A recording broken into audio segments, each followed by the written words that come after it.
There's a difference between a house and a home, and knowing the difference can be life-changing. I'm Bill Joyce, and I teach people how to buy the right house to create their dream home. If you're thinking about buying a house or know someone who is, and you want to buy the right house, this will be worth your time. If you're not even thinking about moving, click Skip Ad in the lower right corner and you can get onto your video, because this is an ad for my free email course, How to Buy the Right House. So what is the difference between a house and a home, and why does it matter? A house is exactly what you think it is. It's bedrooms and bathrooms. It's got a roof and a backyard. It's a house. You drive past hundreds, if not thousands, every day. A home, on the other hand, doesn't have to be a house. It can be an apartment or a boat or a motorhome. But for our purposes, let's assume it's a house. A home has two extra ingredients beyond the house, and they are the people that live there and the experiences that you create, the experiences that those people have.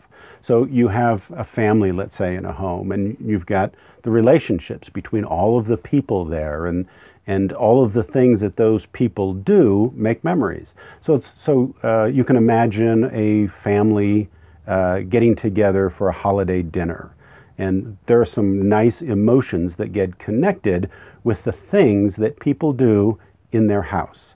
And that is the culmination of those three things is what makes a home.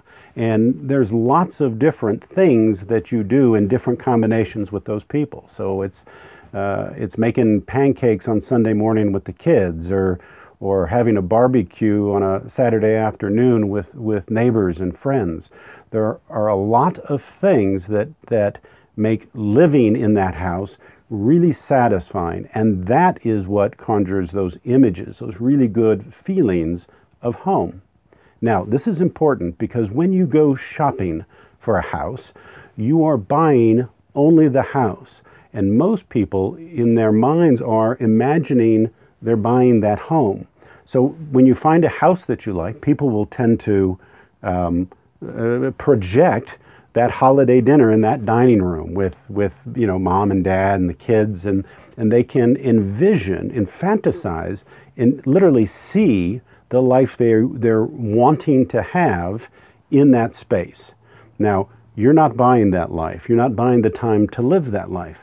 You're buying a house, and a house is probably, of the three, the least significant part of home. It's the people and the relationships and the things that those people do that make the greatest feeling of home. So let's say you borrow all the bank says you can afford, but now you find yourself in a new house under intense financial pressure. Are you going to be happier?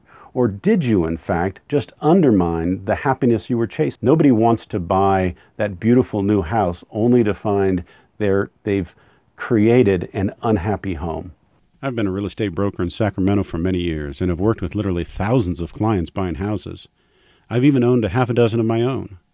It took a lot of years of helping clients buy houses, a complete meltdown of the housing market, a short sale of my own, what I thought was dream home, and the end of a 22-year marriage to learn what I'm about to teach you. Beautiful houses don't necessarily make happy homes. Even more importantly, they quite often are the root cause of unhappy homes. Ever argue with your partner about money? If you spend too much on that pretty house, you can expect money tensions to skyrocket. I don't care what the bank says you can afford. They're not responsible for your marriage. Or what if you move another 15 minutes further from work to get more house for your money? Because that adds up to an extra 125 hours a year in traffic. That's the equivalent of 3 full work weeks more in the car. What are you going to be forced to sacrifice to get that 125 hours? If you feel like you don't have enough time now, wait until that new house excitement wears off and see how you feel about your commute then. A lot of people think about the extra time in the car as the downside of a commute, but the real loss is in the time you've given up doing more meaningful things. Maybe the extra space in the house is not a good trade for the extra time with your spouse or children, on hikes, or at the gym. Commute times are at prime time for doing better things. I'm creating an online course called How to Buy the Right House, where I teach how home choice will affect your life and how to choose the right house for the life you want to live. If you're in search for the nicest house, you're getting it wrong. This course isn't about choosing the nicest house, which is how most people buy houses.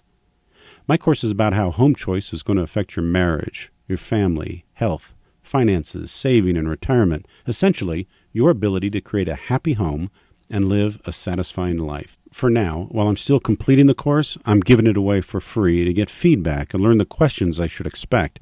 When it's complete, I intend to sell it for $297. Click the little link in the lower left corner of this video. It says Visit charterhome.com, and it will take you to the sign-up page. I just need a name and an email address. That's pretty low risk for something that will help you avoid a disastrous mistake, buy the right house, and live your best life. And as insurance, you can unsubscribe at any time. This is the education you never got on the most valuable thing you'll ever own. While the best house may make your friends green with envy, the right house will make your life better, happier, and more fulfilling. I also have a lot of great videos here on YouTube. Please subscribe, and if you have questions or comments, let's get the conversation started in the comments below. And sharing is also very thoughtful. If you know someone buying a house, you can email a link to this video right here from YouTube. So click the visitcharterhome.com link in the lower left corner now before the video ends and it disappears.